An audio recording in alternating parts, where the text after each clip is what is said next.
Hello and welcome to episode 199 of First Geek 411. I'm your host, Cameron Franklin, and with me, as always, from the Great White North, Shanine. How are you doing? Doing good. It's not freezing. Ba-ba-ba-ba. Hey. And with us, from a place that also might not be freezing, Chris Nicolay. How are you doing today? We're actually super nice, but it's also still the worst Monday of the year. Oh, worst Monday of the year. I don't care how nice the weather is today. They Quit will trying to not cheer trick me me. up. Let me be embittered. But doing good. This week, we got Never Have I Ever, PlayStation State of Plays, and Hogwarts Legacy. Then we're going to be wrapping up with our top three reality shows for reasons. Listener, like, it's one of those of like, how did we get here? We like had pre-show chat and then ended up on top three reality shows. So here we are. So listeners, if you have top three ideas, you can let us know on our social media as One Geek 411. Join our Discord server. Shoot us an email at 1stgeek411 at gmail.com. Check out our website, onegeek411.com. Watch live Monday nights at 6:45 Mountain Time and be part of the post-show chats, or comment on the videos on YouTube where you can like, comment, and subscribe. And then you can also rate and subscribe wherever it is that you listen to podcasts. And then you can also go and check out our Redbubble store. Before we get into the news, what all have we been up to this week? Chris, why don't you start us off? So, this week, I've been playing through Triangle Strategy on the Switch because I've been on the go, so the Switch is perfect. Also, pretty good game. Not bad. Yeah, what do you think of it? I played the demo, but that's all I So, got in. it's not quite what I wanted, but it's a good story. It's a good return to the strategy titles for Square. Story is really good. The characters are really fun and um, random, also at times. But it is pretty much a linear kind of very story driven game. Don't do much outside of the story. Like you don't get to go explore the map really or do anything like I wanted, like you do in Final Fantasy Tactics, where you just go back and forth and grind up levels. You can grind levels, but like you have to repeat. You're just repeating the same exact battle over and over. And it's kind of meh so far in terms of that. But I think it's a great return. It's very pretty in terms of a pixel art game.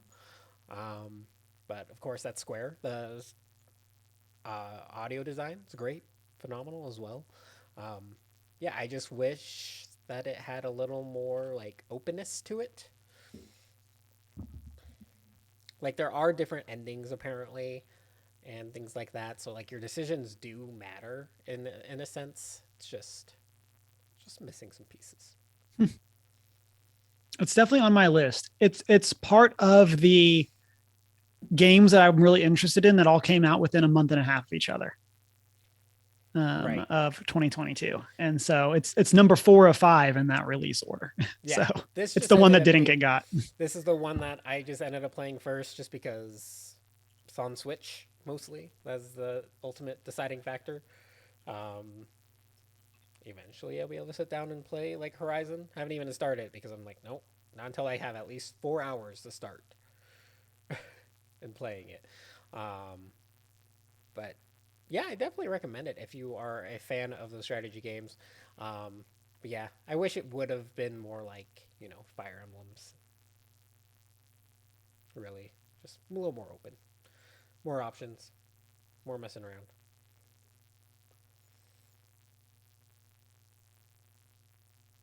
Oh, I have other stuff.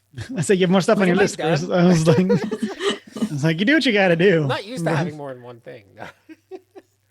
um, I also this weekend I caught up on Star Trek Picard. Just 2 episodes out currently. Um, I don't know how I feel about this season. Um, I kind of like the throwbacks. So this season, they're dealing with Q again. Welcome back, Q.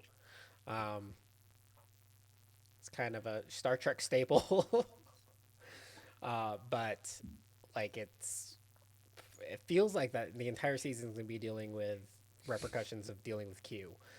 I'm not sure yet, but so far that's what we got. Um, and then I also Netflix anime, Kotaro Lives Alone, um, is amazingly heartwarming and just another anime I have to recommend to everyone. You know, I got to ask Chris, is it about someone named Katuro and do they live alone? Yes, Okay. but here's the So, caveat. Here's what okay. makes it so good: is Kotaro is a kindergartner, and there's so many emotions in this show.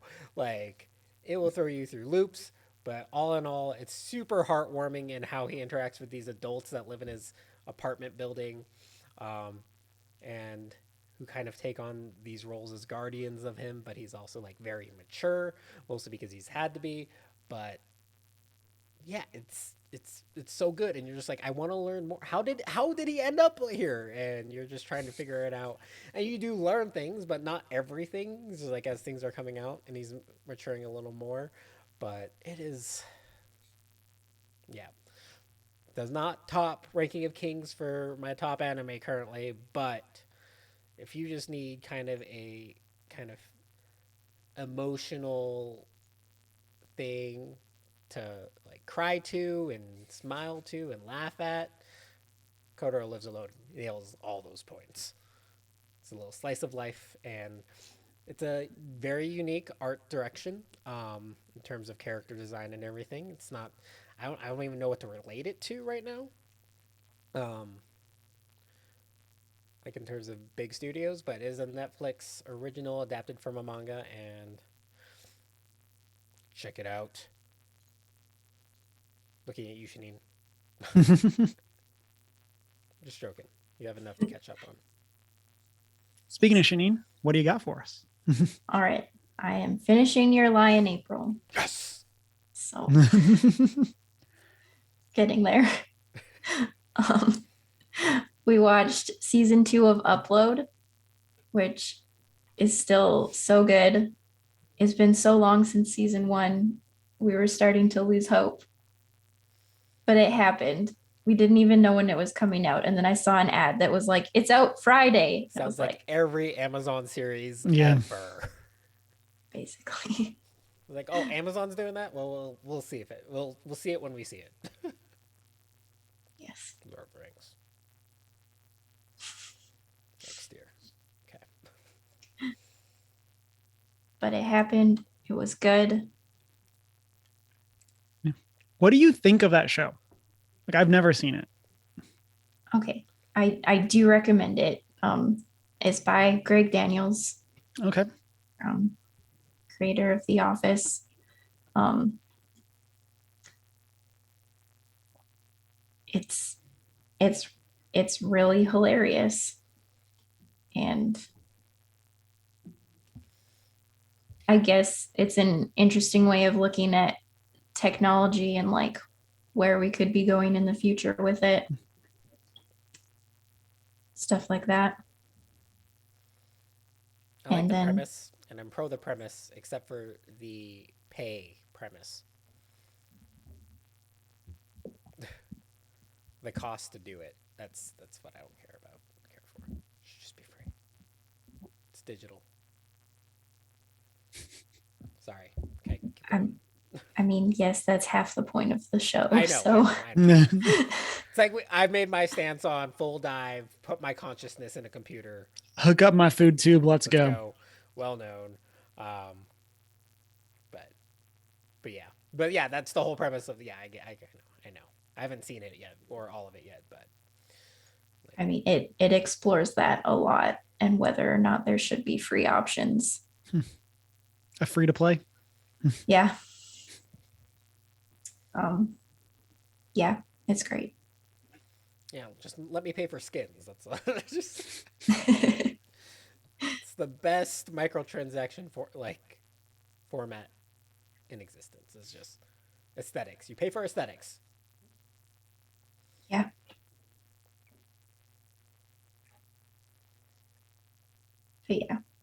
It's good. And then also like explores human connection and stuff like that as well, which is great.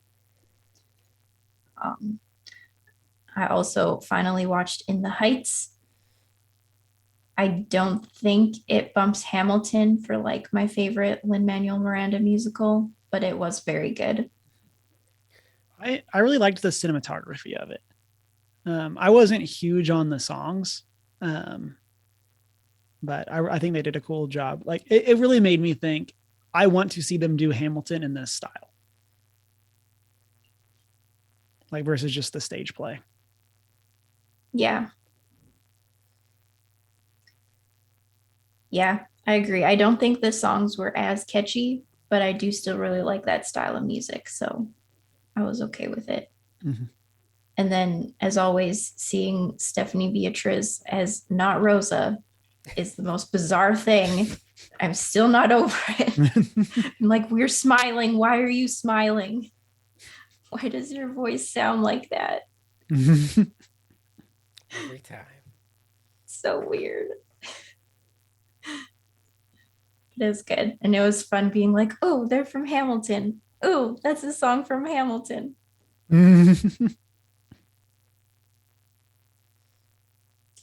I liked it.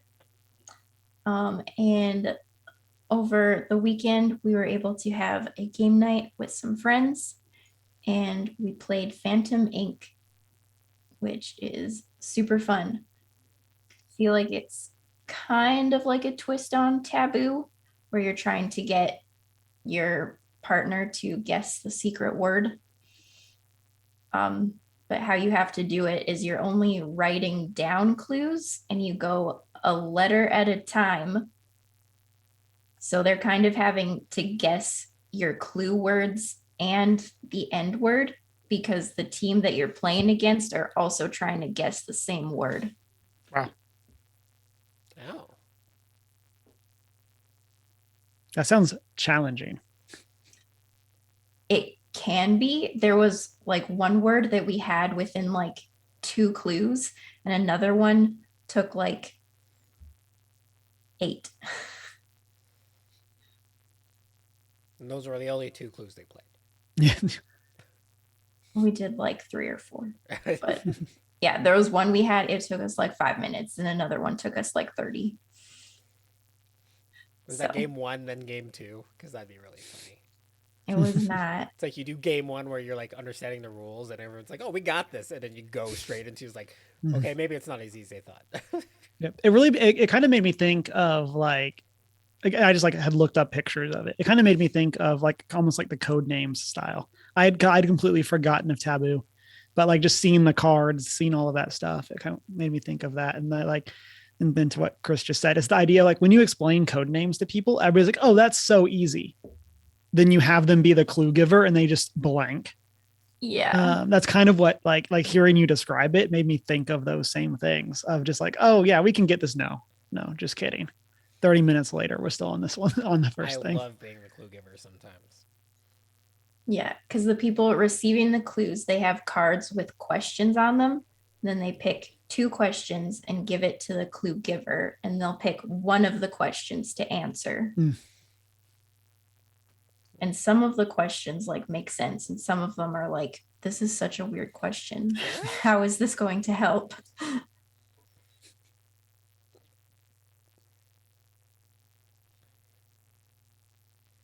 It was really fun. Yeah, that looks really fun. Like that's the type of like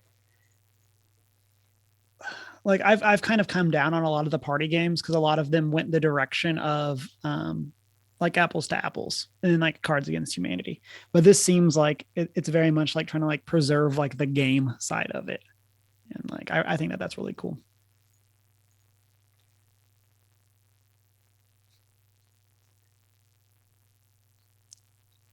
So for me, a lot of video games now that we're back from vacation. I've been playing a lot of Elden Ring, working my way through, keeping that death counter going. Um, we're making our way. Attempted the first boss today. You in double digits Um, yet? oh yeah, oh yeah. I died before I fought the first enemy. So because because they added a jump and I'm not used to a jump and I misjudged the distance and I jumped off the map. And so, yeah, literally hadn't even like the first time I played Bloodborne, like aside from the scripted death, I beat the first boss without dying. Like got all the way to the first boss, didn't die. Elden Ring literally didn't even make it to the first enemy before I died. Because of the jump. So here we are. I have died several times to platforming. Like I feel like that's probably at like about a third of my deaths are to platforming, while the other 2/3 are to actual enemies. I can see that. Yeah. It's very hard to judge the distance that you and Torrent, your horse, can jump. And so I just keep trying for things like, oh, nope, that's not even close. Here we go. It's like, oh, it's jumpable. Nope. Yeah, definitely. It was definitely not shorter. jumpable. Nope, still not. And then then I go back to try to get my runes and then I die again right after I get my runes or something like that. Like, oh man, here we are. Mistakes were made. Also been playing through more Horizon Forbidden West. Enjoying that. I know Emma streamed some of it up last week. And so I think I'm a little bit behind her story-wise. I think she's like 2 story quests ahead of me. Let alone whatever side quest. Like she's done a lot of like the map stuff that I haven't done yet. And then last week, Shanine and I talked a lot about the Batman. And on Tuesday, I went and saw it. And it was really good. It's been really fun chatting with people online. Cause like for me, like this is the first like movie in a long time that I haven't seen on opening night that I've wanted to see. On opening. And so like, I kind of felt like I was jumping in after most people had already seen it. And so it was kind of fun to just like actually be able to chat with people about it. Cause usually it's like avoiding spoilers, trying to not discuss it with people. But yeah, really enjoyed it. I like this take on the Batman. I like that we're starting to get the greatest detective. It really feels like they're actually going that way versus I'm going to just punch my way through every problem. This one only punches his way through like 80% of problems. So really excited about that. Yeah. You know, we're working on it compared to like Christian Bale, who just literally never thought about anything his whole life and just punches stuff. I mean, that's the money talking. Right. And so it's pretty cool. I'm hoping that we get more movies and stuff like that from this character. I know we're getting a Penguin series, which is going to be something. But yeah, and then just before the cast, caught a shiny Pokemon in Legends Arceus. So shout out to that. Rub it in. Yep. And so yeah, still playing a little bit of that. And then yeah, that's pretty much what I've been up to. Keeping up on shows, some stuff like that, but nothing else too crazy to report. Listeners, always feel free, hit us up in Discord with what you've been up to. Let's go ahead and jump into our discussion topics for this week. Chris, what do you got for us? Let's start out with one of our favorite segment name things. Dongle News. First things first. So, granted, it's not in the notes, but a certain medium recently saw its first rise in sales in almost 20 years. Cassette tapes. Nope. Laser discs. Oh, that'd be even crazier. Along those same lines, but smaller than a laser disc, CDs. Oh. Actually saw a bump in 2021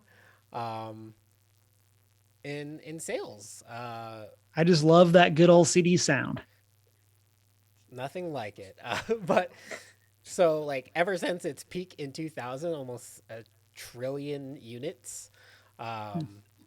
This past year, from 2020 to 2021, they rose from sales of 31.6 million to 46.6 million units. It's very different since the 2020 peak.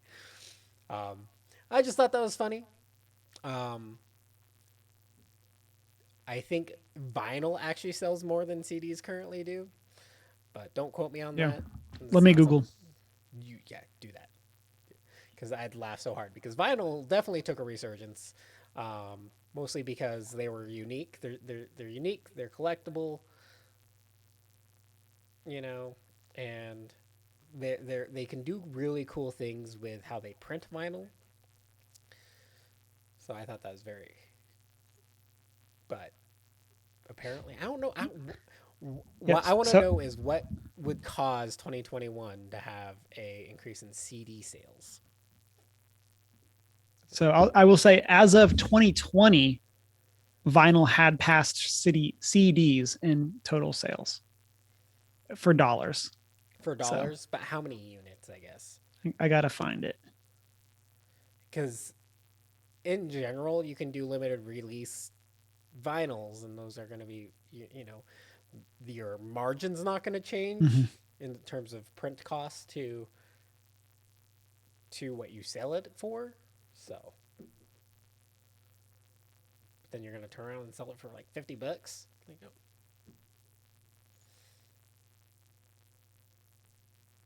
Keep going. I'll Yeah. find it and I'll interject. Okay. But in other dongle news, kind of the big thing that happened this last week is Apple had its peak performance event. Um, what makes it peak performance? I don't know. They announced the chipset in their new device, the Apple Studio, which is kind of cool, but the chip they put into it is called an M1 Ultra. Um,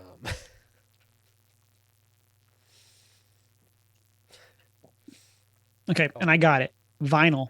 In 2021, vinyl was 39.7 million sales, and CDs were 46.6 million sales. so So CD's CDs are still selling more units, units, but vinyl but makes more money. Okay, makes more money.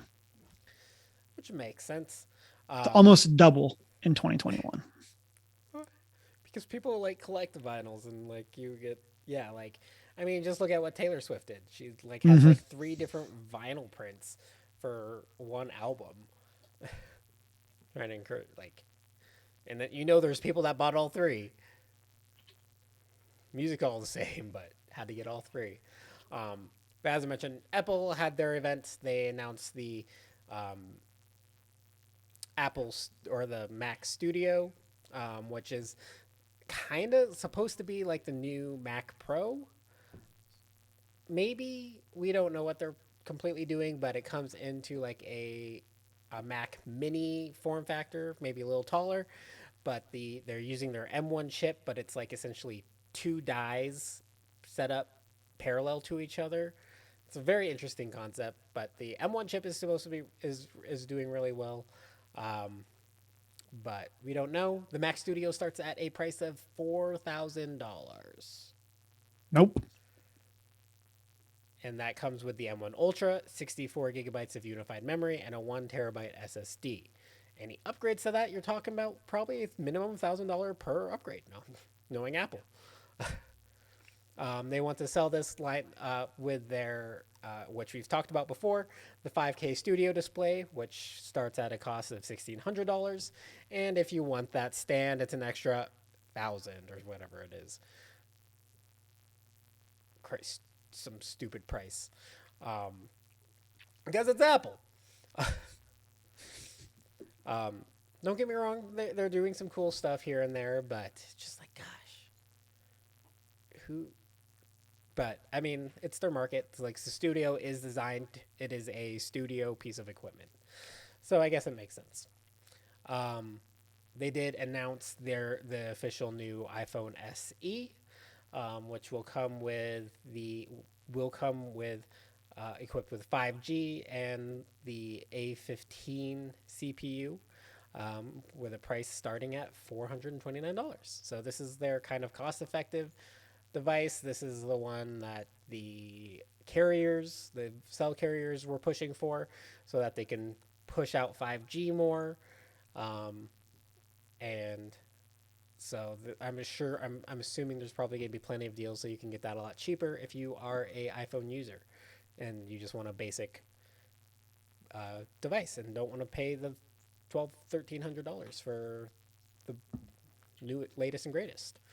Um, then now the new iPad Air is shipping with an M1 chip, and iOS 15.4 launches this week. But yeah,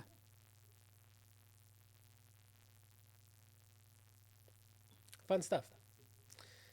Well, I just can't do that infrastructure anymore. I did become a bit of an Apple fan in college when I first, because we got a free one. Mm-hmm. But then it fell apart. Yep. The last Mac I ever bought. And you didn't even, well, you did because you had to pay the upgrade because you got the upgrade version. But regardless, but other than that, in other news for anime people, if you've been keeping up, Sony has announced that the Funimation library is transitioning to Crunchyroll, and Funimation will no longer receive updates. So cancel your Funimation accounts and enroll in Crunchyroll because, for one thing, it's cheaper. At $7 a month for just the standard plan, or you can go to there's some weird perks with Crunchyroll because they have another store and stuff so you can unlock certain things by becoming a super fan or something along those lines. I can't remember how it's specifically set up, but I know Crunchyroll also used to. I'm not sure if they're doing away with this, but used to also be able to get a year for $60.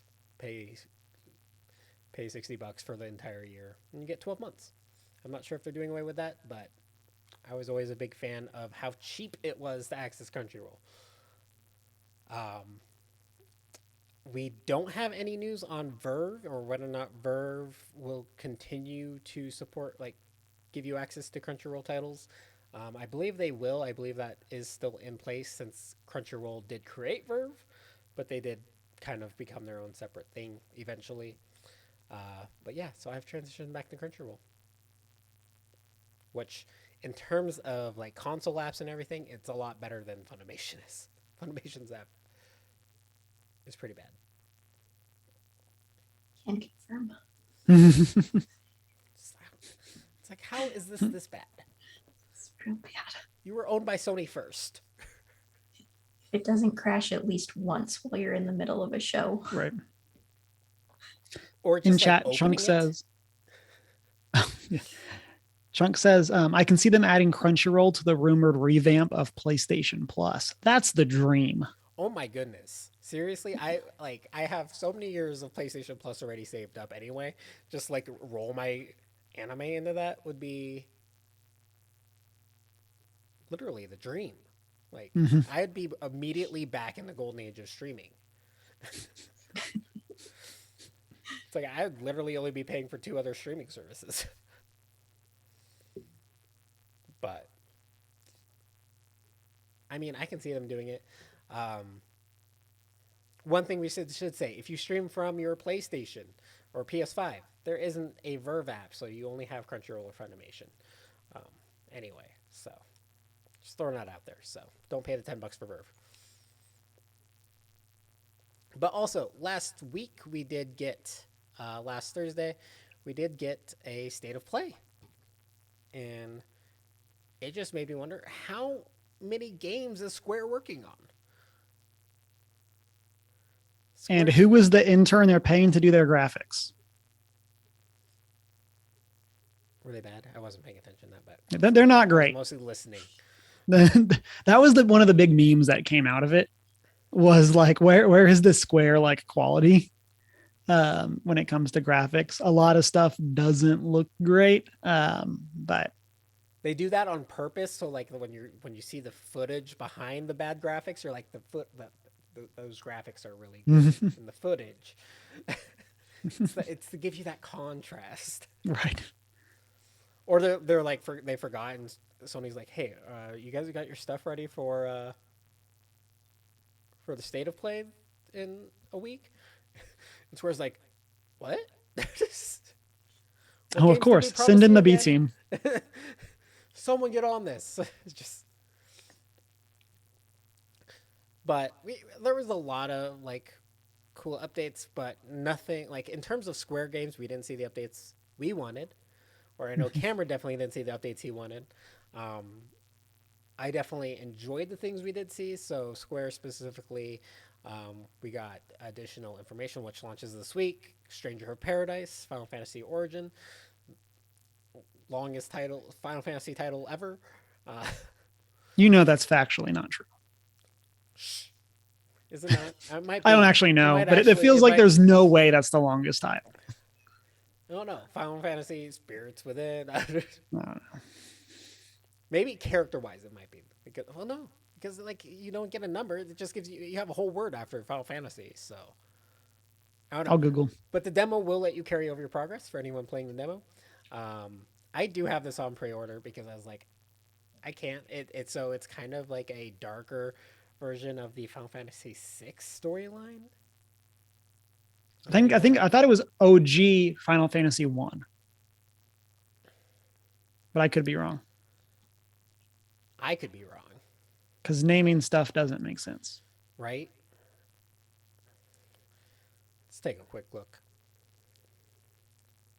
And while you're looking that up, we did also get a new trailer for Forspoken, which recently got delayed. That game does look like where they're spending their graphics budget. We should say Forspoken is an isekai, which Yes, it's an isekai. but it's a video game, so it's even better. right. It's better as an isekai. And then what was the tactics? They showed like an RTS that looks pretty interesting. Is it Dio something? The Dio We talked Field about it on Chronicle? stream. Which I am excited for. So this is again another strategy game. We're still not seeing more Final Fantasy Tactics. A little disappointing, but this is going to be like the kind of the big more power, like it's going to make use of the console that it's coming out on compared to Triangle Strategy. But I wasn't expecting that a strategy game. But that looks really good too. I am really excited for Diofield's Chronicle or Diofield. I don't know how you're supposed to say that yet. And it features the character designers from Final Fantasy 12 and 13. And then the sound design is coming from the Game of Thrones composer, Jawadi, something like that. I think that's how you say it. No specific release date in this one, but check out that trailer for sure because I'm very excited for that one.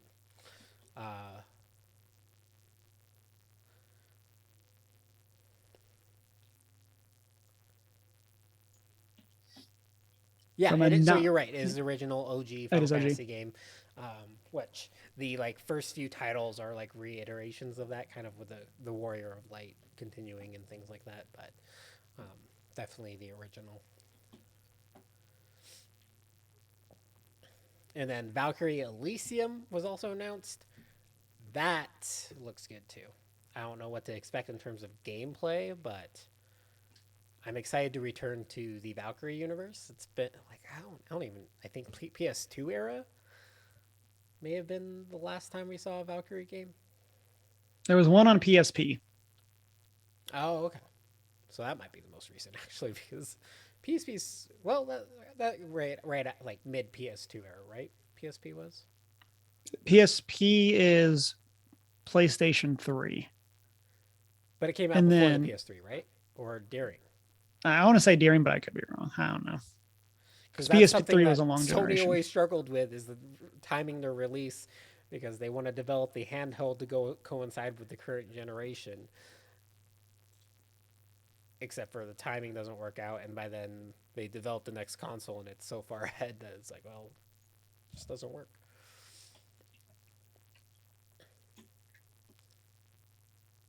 But yeah, Valkyrie Profile, the original Valkyrie game, debuted 22 years ago. Dang.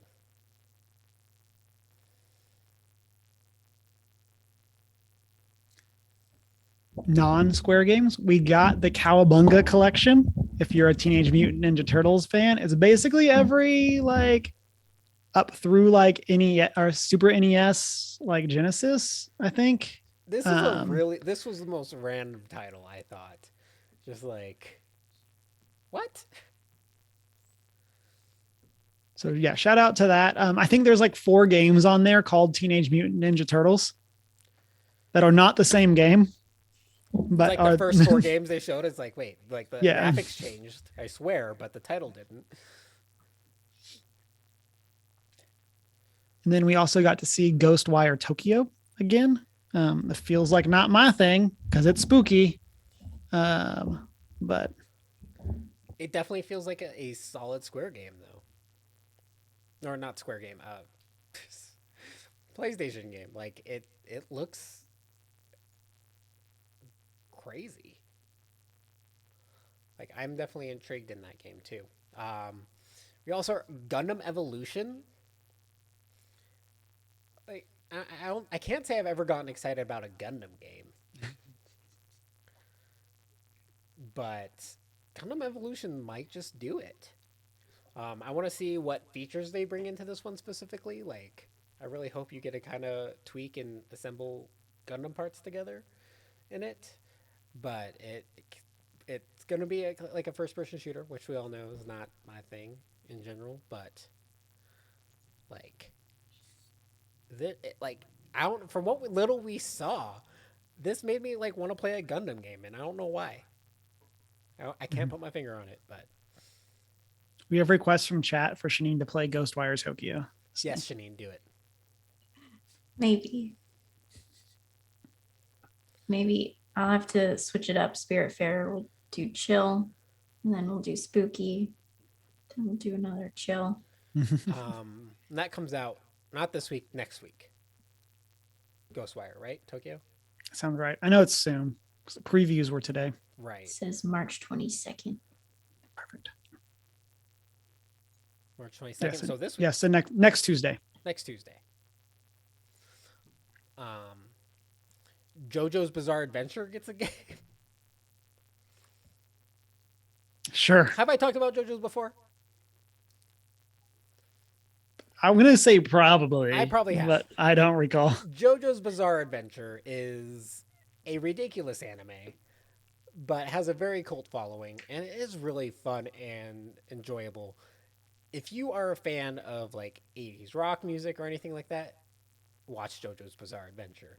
They make so many references so quickly, and it's kind of like, and I don't know how this world developed. It's definitely a world that, or like the powers they are taught, like they get are just made up. Like they grow in ways that don't make sense, that don't follow like the original path, and you're just like, okay, sure, that works. Um, but I'm like, I never expected to ever see a bizarre. I mean, not actually, a fighting game makes sense for it. Um, I guess I just didn't think JoJo's Bizarre Adventure was mainstream enough to get its own game. But also, I should have known it was. Um, we also got the announcement for Trek to Yomi. And this is not a successor to Ghost of Tsushima. This is a whole other studio kind of entering that field. And it, like, from what we saw, it's in black and white, kind of this grayscale tone. Yeah, it's like a 2D samurai game, right? Yeah, it kind of feels like in terms of what we saw, granted, Bushido Blade was a like early 3D mapped type thing, but this had very Bushido Blade-esque feel to it, kind of in terms of like environment interactions and stuff like that, which we haven't seen a Bushido Blade game in so long. But yeah, it's like this 2D samurai, like aesthetically it looks really good. um I'm still not entirely sure what to expect, but like I think like the aesthetics they're going for, like the early samurai films, Um, can't say for sure, but like I'm interested to see another studio take on like feudal Japan as a game setting, and hopefully they do it well. Because I'm not sure if this is a Japanese studio or not either. The publisher is not. The publisher is Devolver Digital. It is Devolver. Okay. I don't know who the actual developers are, but publisher wise, that's who it is. But we'll see. Maybe they'll get praised just like Ghost of Tsushima did. Um, and people being surprised that it's not if they're not a Japanese um, developer. But I don't know. Anything else exciting? I can't remember. Like I think that's all I'm recalling right now. Those were, yeah, definitely the main ones from that. But today we can use this as the segue into my news. Exactly. That's why I saved it for last. Proud of you, Chris. And so, as part of a random announcement, we found out that on Thursday, March 17th, we are going to be getting a PlayStation State of Play for Hogwarts Legacy, which was supposed to come out this year, or was supposed to come out last year and was delayed into this year. And I don't know. I feel like this is a wild ride. So the post says the show will run for 20 minutes, featuring over 14 minutes of gameplay. We'll conclude with some insights from the members of the team at Avalanche Studios who are bringing the Wizarding World to life. This game as a whole just kind of blows my mind. Because like I said, it was supposed to release. Supposed to release in 2021. But we've literally never seen any actual gameplay of it except for what was leaked in 2018. And other than that, like we've gotten like some like actual trailers, but we haven't actually seen like real gameplay of it. So I'm super excited to finally see what this game is going to look like in like real motion. Also, I'm down for 2 state of plays in a month. Yeah. That in 2 weeks. Nonetheless, but like, I mean, this is one that we've kind of been excited for. Also skeptical of, but you know, yeah, you gotta take everything. From like the initial announcement was like, sometimes they overhype us, you know, and then they delay it, and then we don't see anything. But and that kind of brings into the first question I have for this. So, what would you like to see in this demo or in this state of play? I mostly just want to see the character creator. Like because that's one of the big sells of a game like this is I want to see what options they're throwing in the character creation, in terms of representation, in terms of so many different things. Like, I mean, just think of all the characters that are technically disabled in the Wizarding world. Like, I hope they incorporate some of that too, just for that extra representation.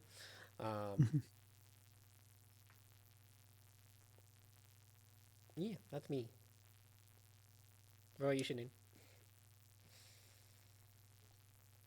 I don't even know. I don't usually get excited about games, and I feel like we've been waiting for this one for a long time. I want something that will make me excited again.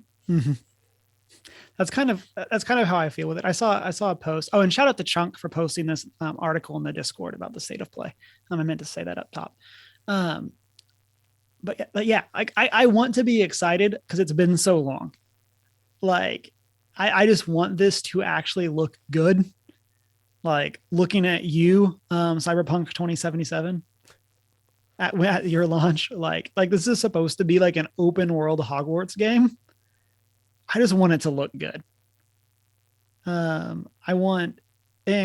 hope that they can show off how casting spells will look cool. because like in like the movies, the first time we do it, there we get there like their duel between like Harry and Draco, they're just very much standing directly in front of each other.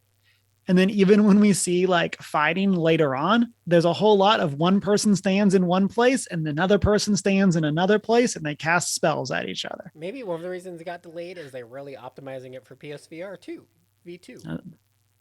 That would be a I don't crazy know. announcement. I've been speculating on that for a while, for the last month now, since they did the design release. Mhm. But we haven't seen anything new on it yet. But also, Hogwarts Legacy in VR, I'd be very much down. Mm-hmm. And in chat, Chunk says a release date. Yeah, and I think that's the biggest thing. If we don't come out of this state of play targeting this one game that's supposed to come out this year with a release date, I'm gonna be shook. Yeah, I think that would be bananas if we don't get a release date for it. And then I also hope you don't necessarily get to choose your house. I want to choose it. Just let me pick Ravenclaw. Like, there's a part of me that just wants to pick it, but also there's a part of me that wants to have to try to figure out how to get into that house. Or like, if you're gonna make me take a quiz, at least let me at the end be like, no, I don't want to be that house. Yeah. Like, and make it a good quiz. yeah. Unlike Pottermore, blah, calling back to that pre-show chat we had. Exactly. That's what I was setting you up for. I was trying. But yeah, with that, so this takes place in the 1800s. So thankfully, no like direct connections to the movies or anything like that timeline wise. What types of hopes, dreams, story, monsters? What would you like to see? What is your biggest, wildest dream for what to expect? I could care less about the story. Like, it's an open world game. That's all I want. Just let me go. I don't know. Cast spells at things. For the most part.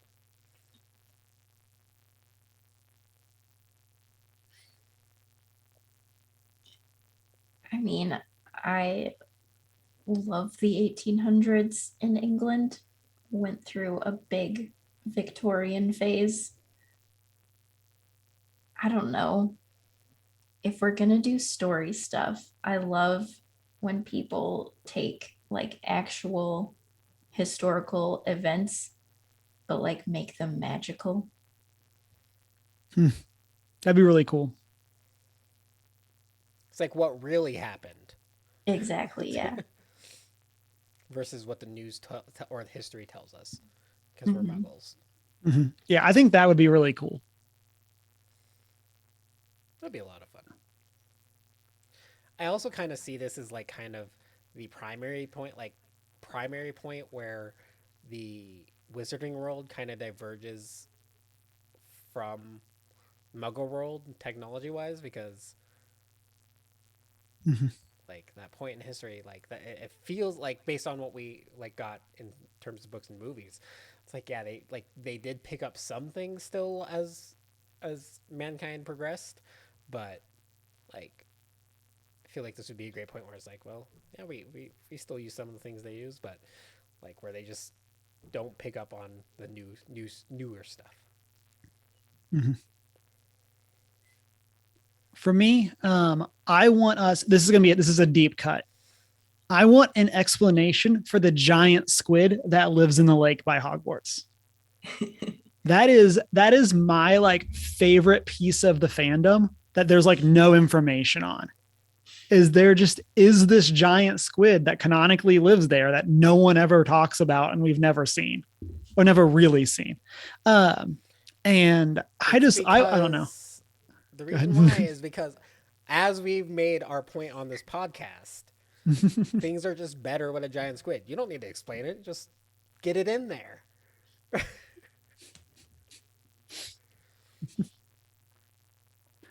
But yeah, that's my hope. Even if it's not the actual giant squid, I would want some reference to there being a giant squid in the lake. And so I don't know. I want to believe. It's actually going to be your character's job to Yeah, put but it like there. but this is like the side quest I want. Like Yeah. I'm going to even like tie this in with what Shanine said. Like, let's go on this side quest that's recontextualizing a part of history, and we steal a squid egg, and then it gets thrown in the lake. Like, I You set want it free. something. Yeah, like that's all I need is some reference to there being a squid in the lake, and I'll be happy. In chat, we got Quidditch from Chunk the Hut, which is probably the correct answer. Um, I'm very curious to how they would do that. Make it feel good. Is kind of the thing that would scare me there. Um, but I think that'd be really cool to see them pull off. Like, and then Avoided Eye says, "I want Spew and other clubs." Like, we know there's going to be a morality system in the game, and so like I would love a tie-in with like how clubs work and like how you treat other clubs or treat people within your club or something like that. I would like to see that kind of tie in with that morality system. I think that's really cool. Yeah. Listeners, we're going to find out in 3 days from recording. So get in your thoughts and guesses on what this game is going to be about. And that'll bring us into our last piece of news. Shanine, what do you got? All right. So, Never Have I Ever, the Netflix show by Mindy Kaling, has been renewed prior to its third season release later this year, has also been renewed for its fourth and final season. I'm very excited. This is a great show. Super nice, just considering the number of POC series they've canceled, like the last 2 years. I definitely think this is one that deserves to keep going on, or at least be told, okay, you did this season, you have one more, finish your story. Yeah. So, for those who don't know, it follows the story of an Indian American high school girl and her relationships, friends and family, and romantic. So, I don't know. I guess it feels like they will just be following her through like her whole high school career and have like a good ending to it. Which makes me excited, but also sad. Yeah. You need 4 more years for college. Right? Exactly. I need to watch this. I feel like we're talking pre-show. I feel like I've had to have heard of this before since it's Mindy, but I like haven't really kept up with a lot of her work, and so. But I love a lot of what she's written, like The Office, and so I definitely feel like I need to go and check this show out, especially now that we know it's going to have a concrete end, because that's the biggest thing for me. Is Especially like when I it just comes to Netflix series. Yeah, I just want to know the length of the show going in, so that way. So that way it's not like going on for 8 seasons too long or something like that. I think the creators like to know when they're going to be able to end it too, instead of leaving a season on a cliffhanger and be like, oh, by the way, you're done. Netflix.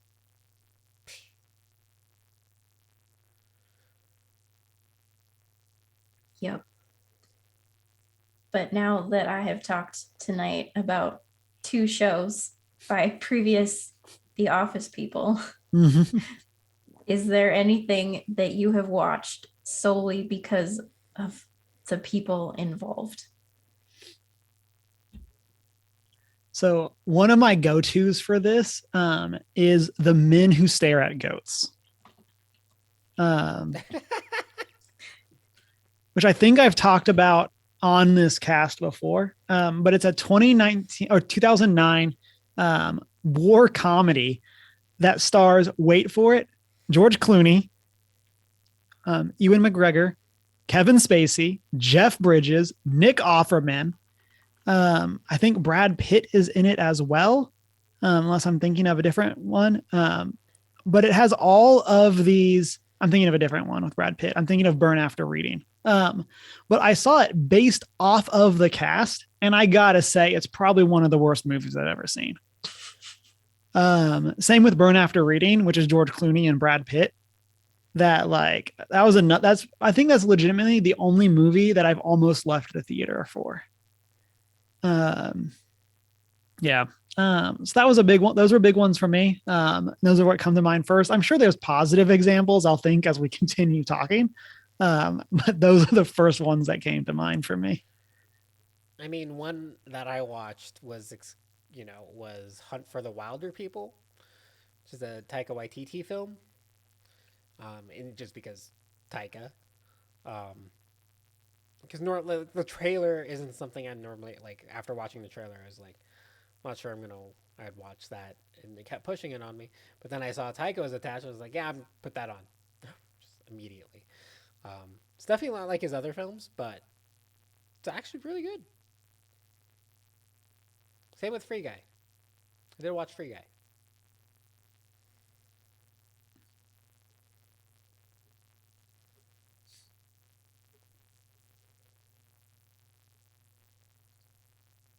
Janine, what do you got for yours? What other shows you got? So many. I mean, speaking of Free Guy, I watched Red Notice solely because Ryan Reynolds, Dwayne Johnson, and Gal Gadot. And yeah, it was 100% what you expect it to be. So you can't complain. Right?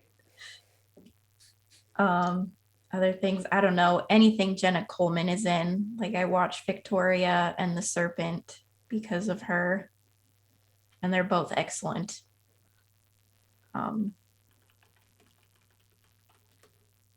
Yeah.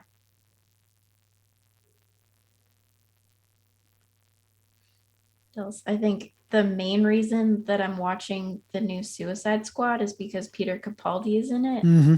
Still haven't seen it, but we finally got it from the library. So I'll be watching it soon. It's enjoyable. I liked it.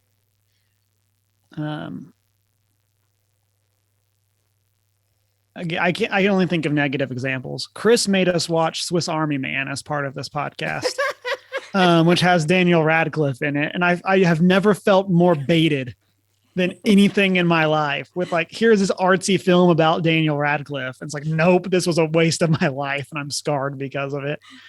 I love that movie. I don't know oh why. That movie just hits so many random right notes. And I found it very enjoyable.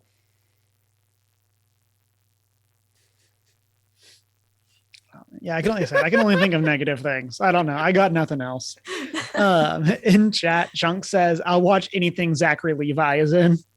It's a good call. And then Avoided Eye says Keira Knightley has a good track record, so I like watching her stuff. Also, a good choice.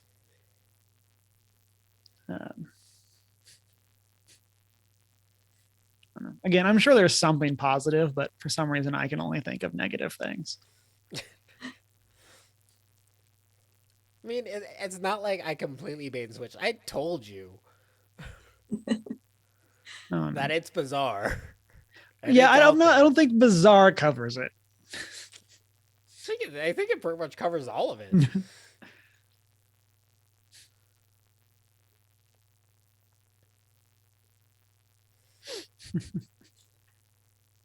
Listeners, hit us up in the comments with what shows you have watched solely because someone else is in them, and were you disappointed like I have been?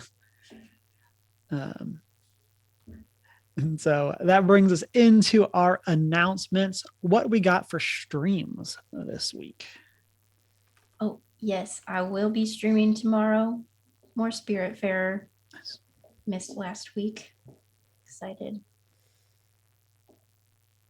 My stream is to be determined. I obviously can't stream Wednesdays, but maybe what I'm thinking about doing is picking a Saturday tour month and like stream all day. Nice. Big streams. Here we go. Like 10 to 12 hours. Oof. All Final Fantasy 14 all day. No. I could play that game for like 4 hours straight. That's about it. That's it. But probably be something like maybe Stranger in Paradise. Maybe I'll jump into that because that is on pre-order for me, and Elden Ring just doesn't appeal to me. So I'll jump into the Final Fantasy version of that game instead. Got him. We'll make a Soulsborne player out of you yet. I say like I'm a huge fan of this genre, but like, um, then for me, I should be back Sunday. Probably more Phantom Brigade. Restarted the campaign and going back through. They've been doing so many updates that I wanted to kind of just start the campaign fresh to get all of that stuff. Already lost a pilot, but like here we are, we're making it through. Forgot I did not have all the equipment that I had in my other save. And so, but probably be playing more of that. And then we are nearing our next book club, Tales and Typos, just 2.5 weeks away. And so, wait, what book are we supposed to be reading? Tales and Typos? What book have you been reading? You've been reading The Robe, Chris. Yes. Okay, The Robe is for next month. You're ahead for Yes. April now. Yes. This is what we get the one time we plan ahead. Okay, Tales and Typos is easy to catch up on. It's 20 short stories. Okay. Right. So okay, we're good then. It's a very quick read. Yeah. And I'll say, yeah. And like, y'all are always like, oh, I read it in 30 minutes and I'm like 5 hours in or something like that. This one's like actually quick. Like I knocked out 2 of the short stories in like 10 minutes. So I'm impressed. So this is like actually a quick one. So I'll read it the day before. Yeah. And I'll say as a tease, it kind of reminds me of Neil Gaiman. It kind of has some of those vibes. But that will be on March 31st. So hopefully everyone can come and tune in for book club. And that brings us into our top 3 reality shows. The top 3 inspired by a conversation that led us to talking about a tweet. That reminds everyone that hobbies are not mutually exclusive. Janine coming in with good vibes with that. And so, so top 3 reality shows. Chat, hit us up with your top 3 reality shows. Here, I don't know. Here we go. I don't know what kind of introduction we need to this. So, Janine, this was your pick. Why don't you start us off? All right. Was it? Well, based off of your tweet, I guess. It's my fault. Yes, it is your fault. You chose. We chose this because of you. That's true. Okay, that's much better. Okay, number 1, gotta be the OG Survivor. That's like the first reality TV I watched from a young child. Me and my friends would play Survivor, doing all the challenges and setting up camp and stuff like that. All the girls wanted to be Elizabeth. It's just good. Not in a way that it should still be going on, but it's great.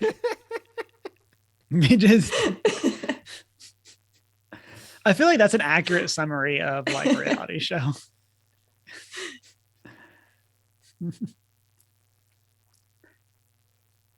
Chris, what's your first pick? My first pick, I mentioned it earlier during our pre-show, but when we came up with this, is Terrace House, which is a Japanese reality television show that revolves around putting single young adults into a house and just letting them live their life, and hoping they find love. I just really enjoyed the format for one. You have like this weird panel that kind of goes through and summarizes things and like react to things that happened in the past week, giving you some insight to the characters and things like that. But also you just kind of watch these people, like you get models on the show, you get some people, and like someone always takes like a big brother type role, and it's just very heartwarming at times. They kind of take in some of the younger ones, giving them good advice, and it's good. I enjoyed it. And there's so many seasons. And they're always in a different part of Japan, or even one was in Hawaii. I think that was like Terrace House Aloha State or something like that. I don't know. But yeah, it's on Netflix. Check it out. Well, I'm going to take the objectively correct answer to this since no one else took it, and that's the Great British Bake Off. I know you were having a hard time, Cameron, so we're leaving the ones yeah. that we all know it, to it you. it is objectively everything I want TV to be. It's wholesome. People are nice to each other. They just make good looking food. Like it's everything that I want a reality show to be. It's also purely about skill. That was one of the reasons I got out of watching like reality shows is I hated all the interpersonal drama. And I liked the ones where it's actually just about your skill. And so, yeah, Great British Bake Off, 12 seasons, apparently, according to Wikipedia. Go watch them all. They're all fantastic. You'll get all the soggy bottom memes finally. So good. But as a result of you liking Great British, I think you'd enjoy Terrace House. Granted, you have to read subtitles because they're not gonna. It'd be very weird dubbed because it's a reality television show.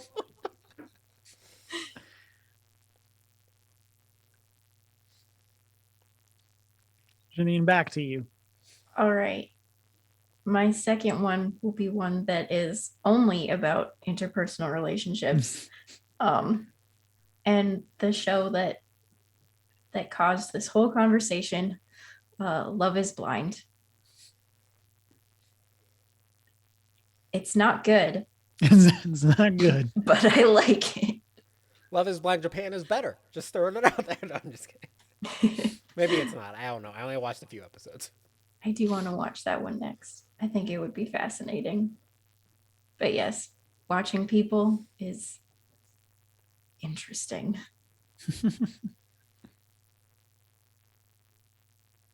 Also, there are some wholesome moments once in a while. Vanessa Lachey in this reunion episode for season 2 went off on a guy that was being a big jerk, and it was beautiful. There's only one guy being a jerk. Like I feel like that's. I mean, this one American was like men in reality really bad. television. Yeah. That's like the persona. Like actual narcissist levels of like, wow. And then another couple that actually did get married talked about how they were going to couples therapy together and they're like growing together as a couple. And it was just really beautiful. So once in a while, there's good moments that make it worth it.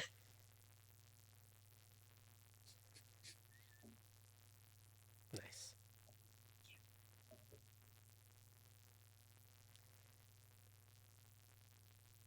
My turn. My next one is MasterChef. Because food. I mean, and like I like all the Master Chefs, I should say. Granted, the U.S. one head up, Gordon Ramsay. Who doesn't enjoy that man yelling at someone for their horrible food? Just cliche, but like I've also like watched some of the other like regional ones, like MasterChef Canada and stuff like that. And their chefs are so cool. Like just seeing all the different takes. I think one of my favorites has been MasterChef Australia. I think. While I don't always care for the format because like the undue cut suspense, especially when you're streaming it, just doesn't make sense. It's like why are you just taking so long to answer? Because we're not going to commercial. You're going to cut right back into it. And just tell me. You're going to have the weird backup where you say kind of the same line that you just said. Yeah, exactly. To bring us back into the show and then finally make the reveal.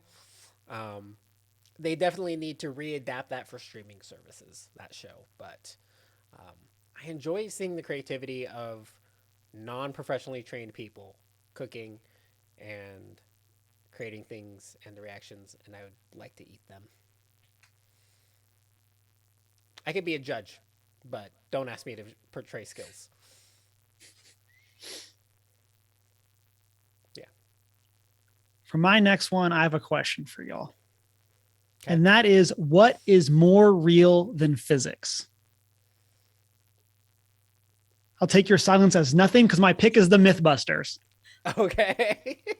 And so I'm like, where are you going with this is my like, I think this is a stretch, but I'm picking it anyway. Because so Mythbusters, not a ton that needs to be said here about the show. Fantastic show about the myths that we have in our cultures, and what would and wouldn't work. Very light scientific process, but very fun. And it's definitely one of those shows that there's a whole wave of people that are like popular makers on YouTube and stuff like that, where Mythbusters was what inspired them to really get into that lifestyle. Sure. And so it's definitely one of those shows that's very valuable for that. And shout out to Adam Savage's YouTube channel as well. He has a lot of great stuff. And rest in peace, Grant Imahara. Yep. That's so sad. And so I'll say one of my honorable mentions was BattleBots. So Okay, not gonna lie. During the pandemic, one of my friends got into some robotics a little bit, and we almost seriously considered trying to build a BattleBot and signing up and going for it. I'm like, I don't have the skills for this or the time. yeah, could I interest you in DJ Doomba? Could we just go buy a Roomba and put a saw on it? But yeah, apparently BattleBots still is going. Mhm. The one time we turned on the TV when we were at Disney, BattleBots was on. It's actually So- like crazy. Yeah. Now, like crazier now, but that's because technology's changed. But Mhm. but still, So yeah, so that's my number 2, Mythbusters. Go watch it. Janine, what is your number 3? Okay. Possibly a little bit cheatsy, but I'm gonna expand on Chris's number 2 and say anything with Gordon Ramsay. Especially Kitchen Nightmares and Hell's Kitchen. They're so entertaining.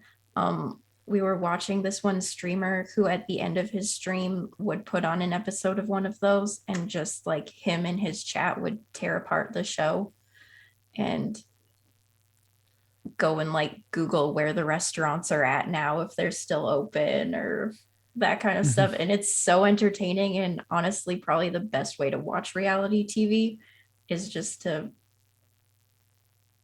make fun of it the whole time. some of those restaurant owners, man. Some of them, Yeah. I'm just like, what the? Yeah, it's very concerning. What are you Yeah. doing? Like, there's that one. Well, it's one of the most famous ones. The one where the guy, like the guy and his wife, like are stealing tips from their workers, saying that they earned it, their workers didn't, and stuff like that. I'm like, Yikes. Gordon flips out, and they like ultimately it's one that doesn't recover because, well, like Gordon just like, you want my help or not, and takes off. Hmm. It's one of the few that it happened on, and oh, I'm pretty sure that restaurant's still open for whatever reason too. But bad.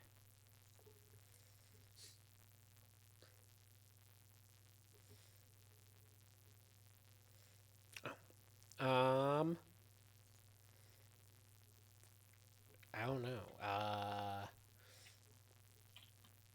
I guess Top Gear UK back in the day, which is Mhm. now on Amazon as the Grand Tour. I want to say. I think that's right. Sounds right. Yeah, we watched a good amount of it in college. Is what I remember. Which, and we watched it because, like, I was interested in it, but then my photography teacher, like, we got to talk about cars for whatever reason. She's like, "Do you watch Top Gear?" Not the US one, the UK one. They're the best. And it's like, I can't say that I really have. And that trio is the best. And then yeah, like it's the Grand Tour now on Amazon because one of them punched their producer and they all left together. And I also just love how that happened. And I'm just like, you can't not follow them. I don't think I've ever seen a full episode, but I have seen so many clips. Mhm. James May, Richard Hammond, and Jeremy Clarkson are just, they're just so, I don't know, makes the, like, British humor is actually funny, apparently. No, I'm just I also just like their different takes. They like the way they just diss each other. It's just so fun. Or the situations they get themselves in.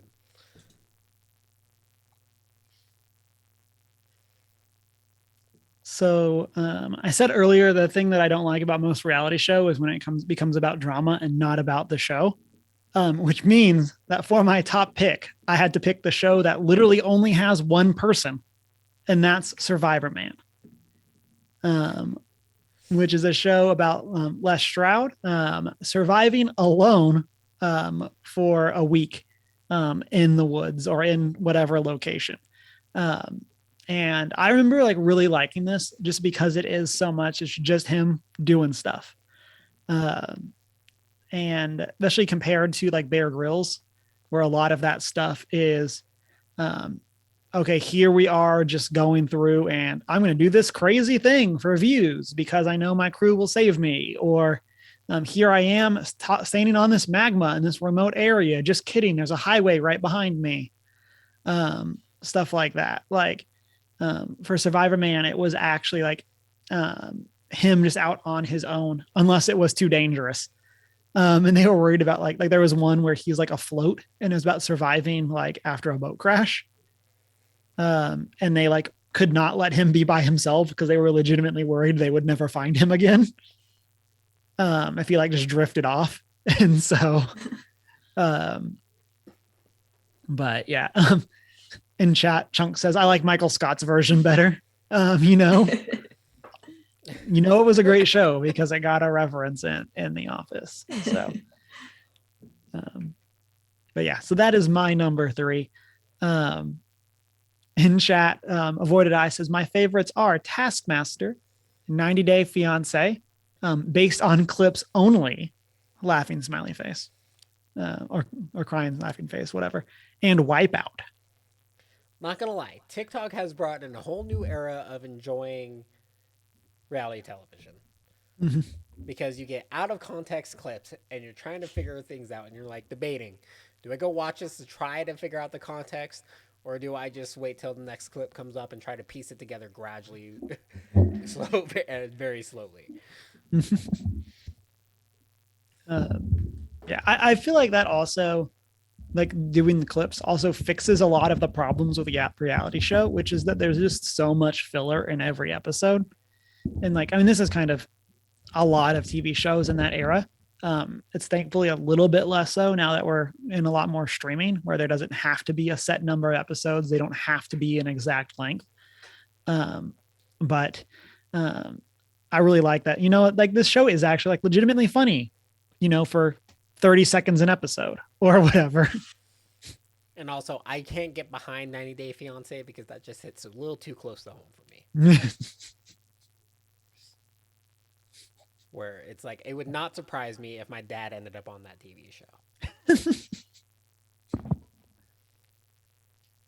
Like, he has literally traveled to the Philippines and come back married. Like, yeah, it's too close. Too close. It's supposed to be, reality television is supposed to be separate from you, not... It's supposed to be someone else's reality, exactly, not your not own. my own. And then in chat, Chunk says The Surreal Life, Guy's Grocery Games, and American Gladiators. It's a classic. Mm-hmm. I can't say American Ninja Warrior, but Japanese, like the original Ninja Warrior on Japanese television. Fantastic. I think that will bring us to the end of episode 199. As always, you can find us on our social media as One Geek 411. You can chat with us on our Discord server or shoot us an email at 1stgeek411@gmail.com. You can check out our Redbubble store and watch live on Twitch, 6:45 Mountain Time, Monday nights, and find the videos over on YouTube. You can also rate and subscribe wherever it is that you listen to podcasts, and find our website, onegeek411.com. Then you can find us on our personal social media, where you can see all of Shanine's tweets about how you can have multiple hobbies. Where can people find us? Cameron's alma mater's. Oh my gosh, we have we have drama for post show chat. So,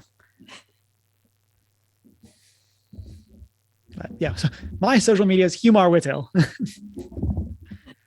I'm the Hoot and Howl on Twitter and Hoot and Howl Tales, TALES, on Instagram. And I'm not so foreign. And it's been a great week. Read Wash a them book. hands. I love you.